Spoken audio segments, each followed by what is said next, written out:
Hi, this is Scott Garibay, and today we're going to talk about Dungeons and Dragons, and we're going to talk about Benedict Cumberbatch's 2024 Netflix's Eric. Spoilers for Eric here. So Eric is a limited series. It is absolutely brilliant. I highly recommend it for all adult dungeon masters. If you're a junior high or a high school dungeon master, this isn't for you. Wait till you're 18, then uh, then you're old enough to experience it, according to, the rating system. So at this point, it's an incredibly powerful narrative, and it teaches us something really important about Dungeons and Dragons. So first of all, Benedict Cumberbatch in this show is a puppeteer. He begins to see a puppet that his son made, right? And this puppet, Eric, is a monster. He is a monster that talks to Eric. I'm sorry, Eric. Eric is the puppeteer. Eric is the puppet. Eric is the monster created by Benedict Cumberbatch's son, Edgar. Okay. Now, Benedict Cumberbatch has some name in the show, but Benedict Cumberbatch is the only nameable actor in the show because he's the only one who's ever been in a Marvel movie. I know people's names. If you've been in a movie that makes $1 billion, I generally know your name. Yeah, yeah. I think there might be an actor in there who was in another $1 billion movie who I don't know the name of. If you're in let's just put it this way: if you're in a Marvel movie, I generally know your name. All right, but so that's why I know Benedict's name and nobody else's. But everybody's performance in this is phenomenal. And actually, there's a really good actor who I wish I'd known his name. I actually saw him in person in New York one time, and he was in the Harry Potter Fantastical Beasts movie. He played the baker. Is in there. It was very good. He's excellent. He's phenomenal. He was also in The Offer.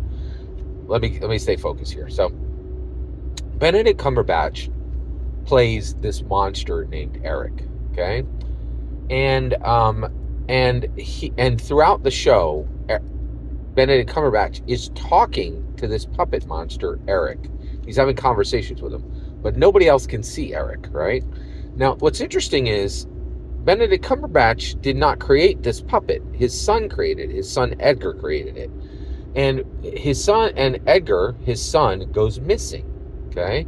Now, what gets really interesting here is his son was so Benedict Cumberbatch plays a puppeteer on Good Day Sunshine, which is just an analog for Sesame Street, right? And he loves and Benedict Cumberbatch's character he's a puppeteer. He loves puppets, right?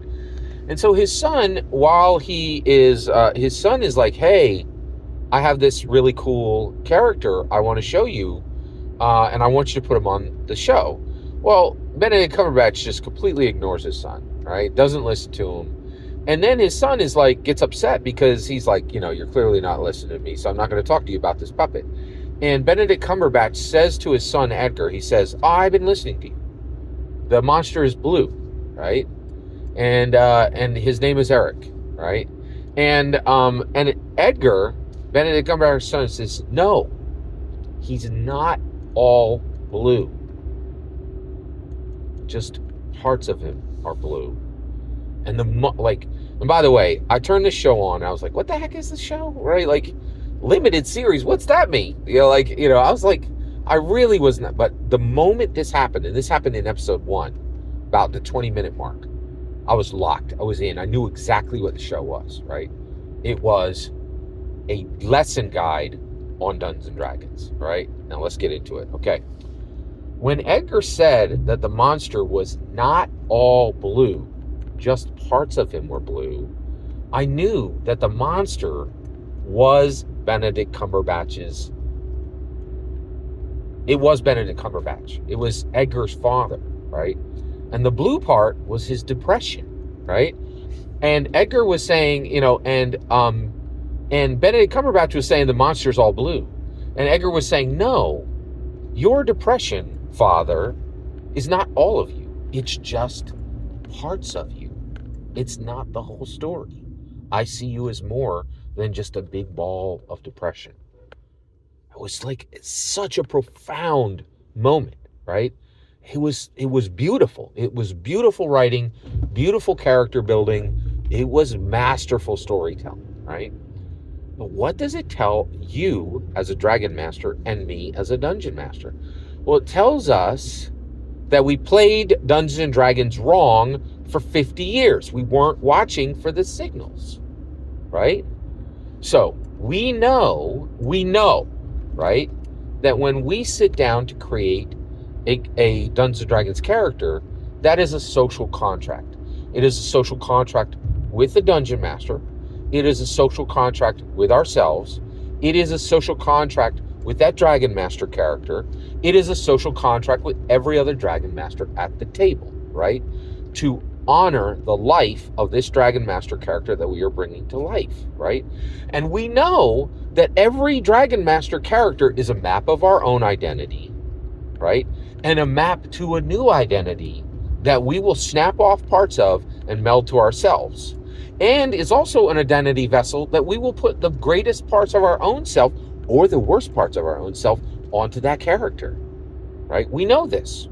What we didn't know is that we can learn from the monsters in Dungeons & Dragons about ourselves, about the Dungeon Master, and about every Dragon Master at the table, right?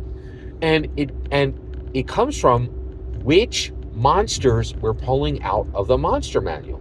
It is telling us about ourselves, right? So if I'm a Dragon Master and the Dungeon Master says, you're in a tavern, what do you do, right? And Sally says, I'm going to find the dragon and I'm going to slay it, right? You're 30 seconds into your campaign and you know something about Sally, right? She's indefatigable. She's undefeatable, right? She's brave. She has agency, right? Because she's choosing a monster that she can slay, right? But get this, the other dragon master says at the table says, we're going to find that dragon, but maybe we don't slay it. Maybe we befriend it, right? And that's a different interaction. That dragon master has a different relationship with that monster, right? And it tells us about each one of the dragon masters, right? If the dungeon master then says, okay, you all leave the tavern. You're riding to Mount Hote now to find the green dragon, right? And you start to go into the Neverwinter Woods and the sun goes down and the dragon master says, out of the woods shambles skeletons, right? And they attack you. The dragon master is saying that the monsters you encountered are unthinking, right? They're death personified, lingering death, right? That's different than if you encounter a griffin. What does it tell you that the dungeon master chose a skeleton rather than a griffin, right?